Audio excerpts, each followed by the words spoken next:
Olá pessoal, meu nome é Diogo Godoy, dando sequência aí aos nossos vídeos de desenvolvimento com Java. Hoje nós vamos utilizar então a configuração que nós fizemos do Hibernate da aula anterior. Hoje é a segunda aula então sobre o Hibernate e vamos lá. Nós vamos trabalhar então na nossa classe chamado. A gente vai fazer algumas alterações aqui para a gente poder utilizar esse bin com o Hibernate, certo?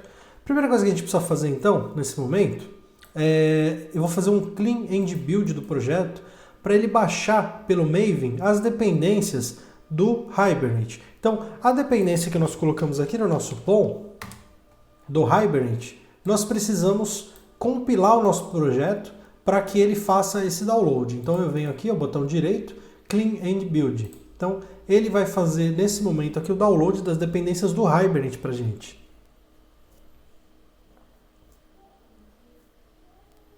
Pronto, já fez o download aqui, eu já posso utilizar o Hibernate sem problemas. Então, nessa classe chamado, tem um detalhe pessoal, eu já tinha o Hibernate aqui, se você tiver esse problema, quando você estiver criando o arquivo do Hibernate útil, provavelmente o próprio NetBeans ele vai fazer essa adição para você no POM, tá? No meu caso aqui eu fiz manualmente, não tem problema. No máximo você vai ter que alterar a versão que o NetBeans colocou no POM, provavelmente ele colocou alguma versão da Release 4, você vai ter que alterar para 5, que é o que nós fizemos aqui, legal? Feito isso, você vai estar junto com a gente aqui, não tem problema nenhum. Então, vamos lá, eu já posso utilizar aqui o nosso Hibernate. Vou começar o mapeamento das classes, então. Eu vou falar que a classe chamado é uma entidade do Hibernate. Então, eu vou usar aqui, @entity do JavaX Persistence. Legal? Adicionei aqui. E eu também vou falar que, além de entity, ele é uma table. Certo? O meu objetivo aqui hoje não é explicar para vocês com detalhe o framework Hibernate, tá? Sugiro que você dê uma pesquisada.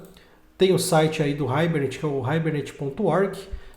Nós estamos utilizando aqui no nosso exemplo a versão ORM, certo? Então, essa aqui é o site, essa é a última versão até a gravação desse vídeo.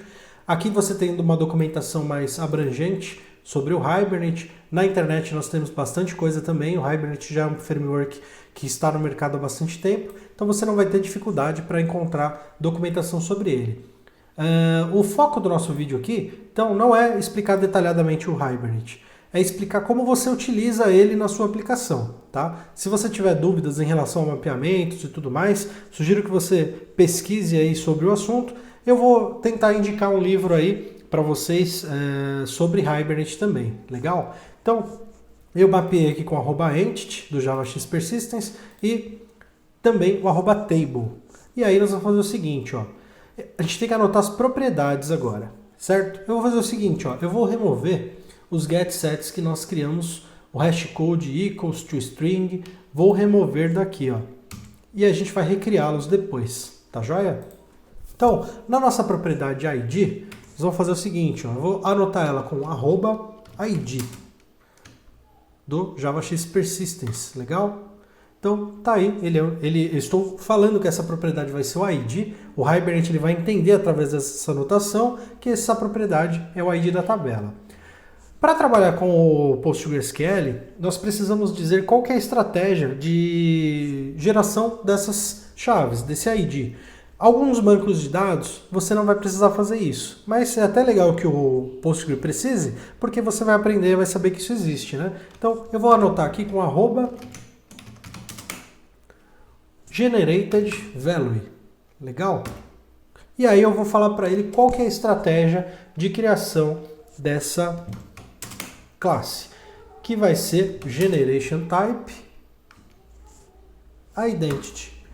Essa é a estratégia de geração de sequences que você vai precisar utilizar para o PostgreSQL. Se você estiver utilizando outros bancos de dados, recomendo que você dê uma pesquisada aí qual que é a estratégia de geração de chaves que você vai precisar configurar no seu Hibernate, tá joia?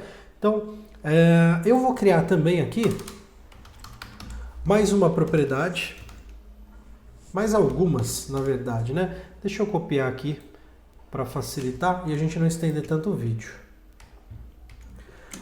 Estou criando então uma propriedade aqui do tipo date, do Java mesmo, tá joia? Então é Java util.date e estou falando que o nome dessa propriedade é data de registro. Para o Hibernate, eu vou anotar com @temporal, que é uma unidade de tempo, e vou falar que o tipo que nós queremos utilizar no banco de dados é timestamp. Certo? Então, quando eu faço essa anotação, ele faz a conversão para a gente do date do Java para o timestamp do PostgreSQL ou de qualquer outro banco de dados. Tá joia? Então é aqui que ele vai fazer a conversão automática para a gente. A gente não vai precisar ficar fazendo a conversão de date para sql.date, por exemplo, certo? Vou anotar também com @column. Importei aqui, percebam que quando ele está vermelho é porque está faltando os imports, né? Então fiz a importação e eu estou falando para ele o seguinte, olha, essa coluna no banco de dados, na tabela do banco de dados, vai ter o nome data underline registro. Legal? Estou dizendo também que ele não pode ser nulo esse campo. A data de registro do chamado não pode ser nula. Então eu dou um nullable igual a false e eu também dou um updatable igual a false.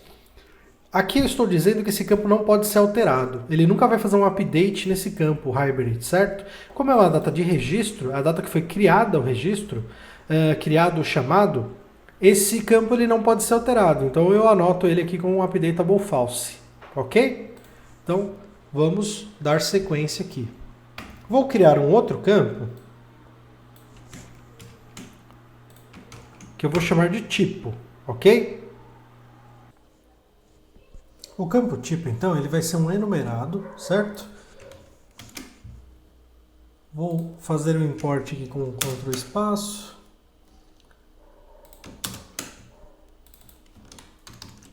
Legal? Aqui nós utilizamos então a anotação @enumerated. Passamos o tipo que a gente quer gravar no banco de dados. O tipo que eu escolhi aqui foi o string. Ele vai gravar no banco de dados como string e não o código do enumerado, tá? Você tem a possibilidade também de gravar o ordinal, que é o código do enumerado. Neste nosso caso aqui eu estou escolhendo para ele gravar o texto mesmo, então ele vai gravar string no banco de dados, tá? Vou usar novamente aqui ó, a anotação @column. Dessa vez eu vou falar que o campo tipo ele não pode ser nulo também, da mesma maneira que nós fizemos com a data de registro, porém eu estou adicionando uma outra informação aqui, ó, que é o tamanho desse campo no banco de dados. Eu estou falando que no banco de dados ele vai ter no máximo 16 caracteres para o campo tipo.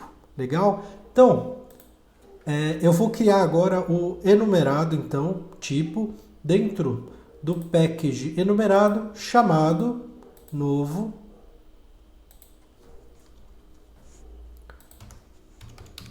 Java enum. O nome dele vai ser tipo e já está dentro do pacote aqui enumerado chamado, ok? Esse aqui é o enumerado, então eu vou adicionar neste enumerado, neste momento, então, duas possibilidades. O nosso tipo do chamado pode ser uma solicitação ou uma correção. Então, uma solicitação é uma nova feature, é uma tela nova que um usuário deseja no sistema, um novo relatório, etc. Uma correção é algum bug, algum tipo de bug que foi encontrado e aí o usuário ele vai abrir o chamado com o tipo correção. Legal? Então, só para a gente ter aí o tipo do nosso chamado. E aqui eu vou fazer o import deste enumerado. E vamos para o próximo campo, o usuário. Então, vou adicionar aqui mais um campo, que é o usuário, que está abrindo este chamado, ok? Aqui nós vamos ter algumas mudanças em relação ao relacionamento já, né? Então, eu estou adicionando o usuário aqui, da classe do tipo usuário, que é o nosso bin aqui que a gente criou e ele está vazio ainda, certo? A gente já vai implementar ele. Eu vou falar o seguinte, olha, eu posso ter vários chamados para cada usuário. Então eu vou usar a anotação @many-to-one, certo? Volto aí a lembrar que o nosso objetivo aqui não é estudar o Hibernate a fundo, mas sim como utilizá-lo, tá? Então, se você quer saber mais sobre as anotações, sobre os relacionamentos, é legal você buscar conhecimento sobre o framework do Hibernate. Vou sim tentar disponibilizar aqui uma indicação de algum livro, algum conteúdo legal sobre o Hibernate, ok? Então, estou usando aqui Many to One, estou dizendo que eu posso ter vários chamados para cada usuário.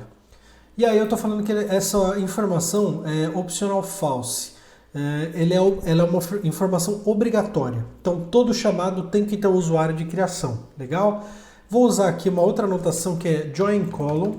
Qual que é a coluna que o banco de dados vai utilizar aí para fazer o join, né? Então eu estou falando que essa propriedade é uma propriedade que recebe um join para fazer esse relacionamento, certo? Depois a gente vai entender aí com a estrutura do banco de dados o que é exatamente isso, tá? Eu vou abrir para vocês aí depois essa tabela, depois que nós criarmos ela, para vocês entenderem melhor, tá? Então, vamos para o próximo campo aí, que vai ser o assunto mesmo. Vou anotar aqui, com o nullable false e o length do assunto de 64 caracteres. Sem novidades aí, nós já utilizamos o @column, né? Legal? Então, nós temos aí o assunto, a mensagem do chamado, eu estou limitando a 2048 aqui no meu exemplo. Você pode colocar uma limitação maior ou menor, de acordo com a tua necessidade. E vamos anotar também o status. O status, novamente, nós vamos usar o enumerated do tipo string. Então eu vou gravar o status do chamado como uma string, então string novo, string pendente, string fechado. Deixa eu só contar aqui, 1, 2, 3, 4, 5, 6, 7, 8. Legal, não vai estourar. Estou dizendo para ele que ele vai ter no máximo 8 caracteres lá no banco de dados. Se eu precisar de um status maior no futuro, eu preciso aumentar aqui e aumentar no banco de dados, certo? Eu também vou falar que o status é nullable false, para ele não ficar nulo no banco de dados. Então ele é obrigatório, tá joia? Por fim, último campo que eu vou colocar aqui, nós já temos aqui o usuário que fez a criação do chamado, o usuário que abriu o chamado, né? E aí eu vou colocar aqui, como exemplo, o último usuário que alterou o status do chamado. Então, o usuário que fechou o chamado, por exemplo, ele vai estar aqui. Se o usuário ele mudou o status do chamado para alguma outra informação, vai aparecer aqui o nome do usuário que fez essa última alteração de status. Nós teremos aqui a mesma anotação que nós temos no usuário, que é o many to one. Então, cada usuário vai poder ter vários chamados aí com alteração de status, né? Opcional false também. Join column, o nome dessa join column, percebam que aqui eu não coloquei o name. Então ele vai colocar o padrão, que é o quê? É o nome da própria propriedade, que é o usuário.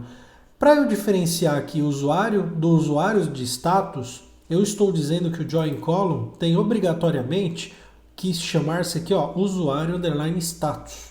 Então no banco de dados nós teremos duas colunas, usuário e usuário underline status. E vou falar também que esse campo é nullable false. De início, quando nós abrirmos o chamado, ele vai ser aberto aí com status novo. E quem que vai aparecer nesse campo aqui? O próprio usuário que está abrindo, né? Então, ele é o usuário que alterou o status pela última vez, que ele setou para novo. Então, é por isso que esse campo aqui está como nullable false. Na parte de chamados, nós fizemos todos o mapeamento aqui que nós vamos precisar. Percebam que eu fiz bem básico, né? O Hibernate ele possibilita várias outras possibilidades aí, vários outros tipos de anotação, de relacionamento. Eu fiz o básico aqui para a gente poder trabalhar e entender um pouco mais sobre o Hibernate, né? Feito isso, então eu vou voltar os getSets, só que agora a gente vai implementar com todos os campos, né? Por isso que eu apaguei anteriormente. Então eu vou dar aqui, botão direito para facilitar, Insert Code, getSets, e aí eu vou selecionar todos os campos aqui para ele gerar o getSets para a gente. Tá lá, fez aí as implementações. Vou inserir o código também para equals e hashcode, porque o Hibernate utiliza esses campos, esses métodos, perdão, né, para validar se os objetos são iguais. Em várias situações aí no futuro a gente vai acabar vendo alguma coisa sobre isso também. Caso a gente não veja aqui no curso, você vai perceber que esses campos são necessários aí para você poder trabalhar corretamente com o Hibernate.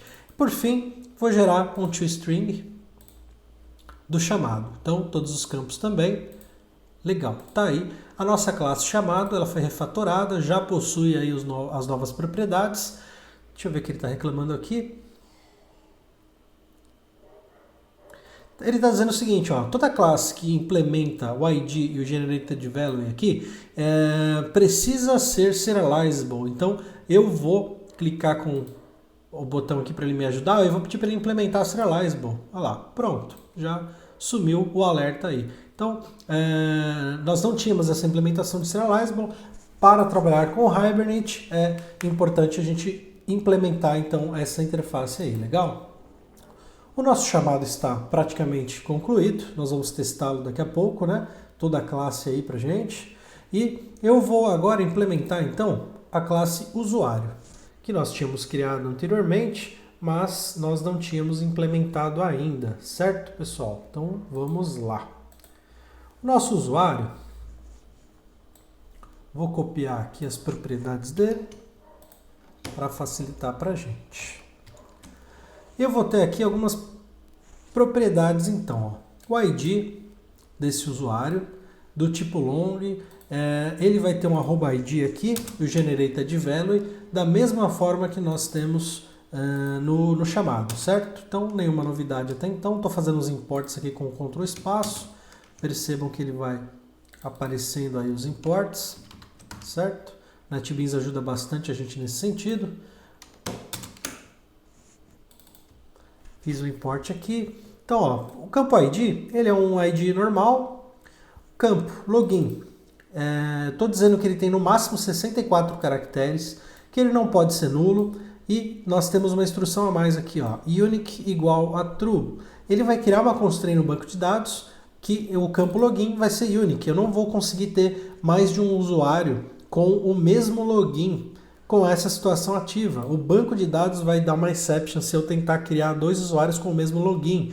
Então, eu tenho essa propriedade aqui do @column que nós utilizamos. Legal? Isso aqui é uma novidade também.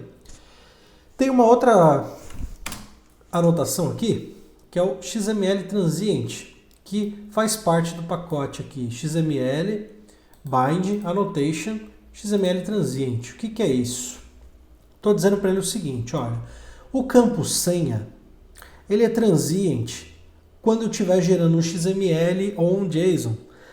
Dessa maneira, ele nunca vai incluir o campo senha na hora de gerar para a gente o JSON. Então, se eu fizer uma chamada de um usuário, por exemplo, passando o ID 10, eu quero o usuário 10, pro Jersey, o Jersey ele vai me trazer o usuário 10, excluindo o campo senha, a partir da anotação @XML transient. Então, quando eu coloco XML transient, o Jersey vai ignorar esse campo na hora de gerar o JSON e entregar para o usuário. Eu não vou trafegar a senha do usuário através do web service com essa propriedade aqui, certo? Estou eliminando ela por questões de segurança. Então, vamos lá. O @column aqui, eu estou dizendo que a senha ela vai ter 128 caracteres e que ela também é obrigatória. Então, todo usuário é obrigatório ter uma senha.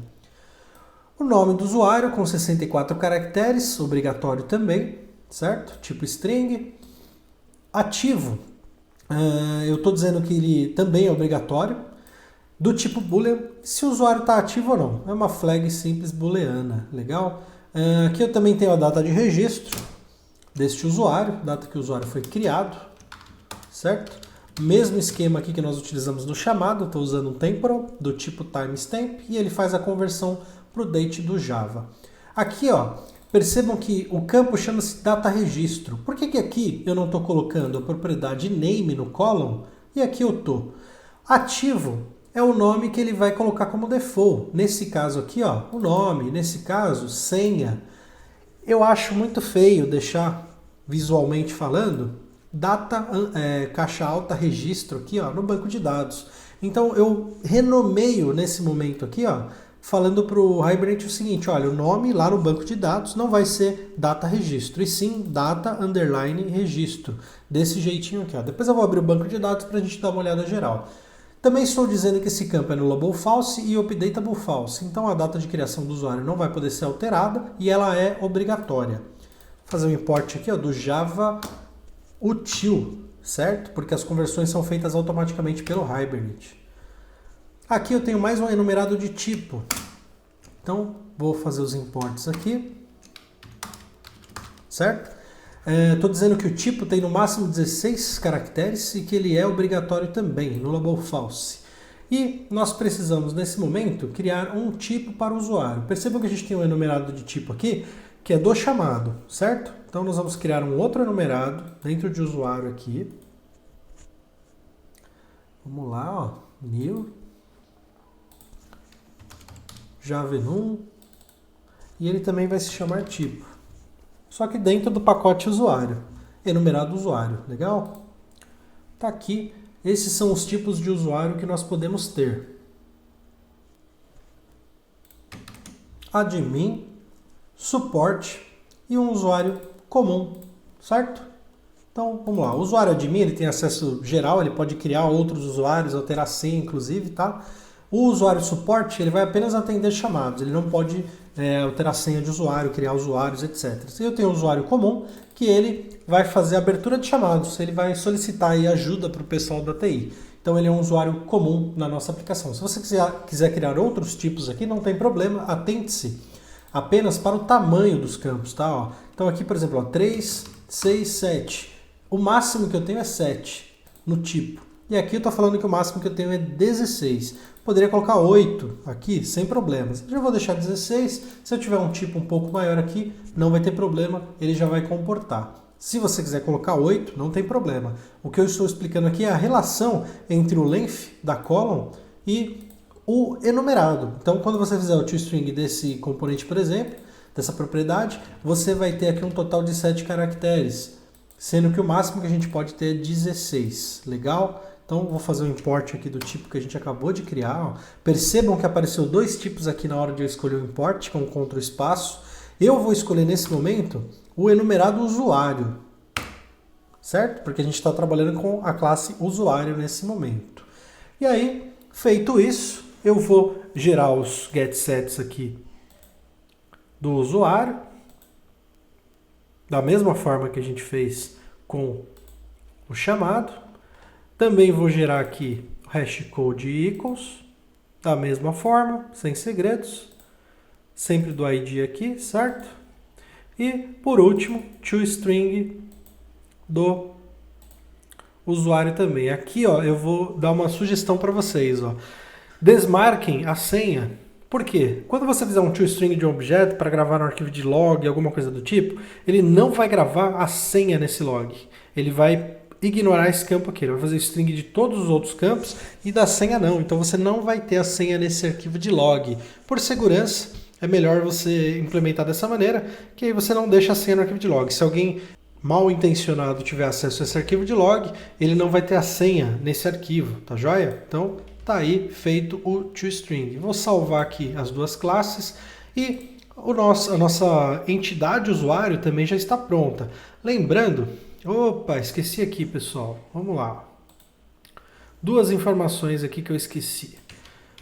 Na entidade, eu tenho que ter um @entity, certo? E eu tenho que ter um @table, para dizer que ele é uma entidade e uma tabela. E eu também vou implementar aqui, da mesma forma que a gente fez com o chamado, o serializable. Ok? Agora sim, a nossa classe usuário está concluída. Bom, pessoal, agora nós vamos entrar na parte mais difícil do vídeo, na minha opinião, tá? Nós vamos começar a criar as classes de negócio. São as classes que irão controlar aí as regras da nossa aplicação e, enfim, vamos substituir dessa forma as classes JDBC pelas classes do Hibernate. Então, eu vou fazer o seguinte, ó, para esse vídeo não ficar muito extenso, eu vou comitar para vocês esse código nesse ponto com a versão 1.6. Lembrando que se você rodar o aplicativo na versão 1.6, você ainda vai estar utilizando o JDBC e não o Hibernate, porque todas as classes que a gente modificou até agora, nós estávamos nos referindo até então ao JDBC, né?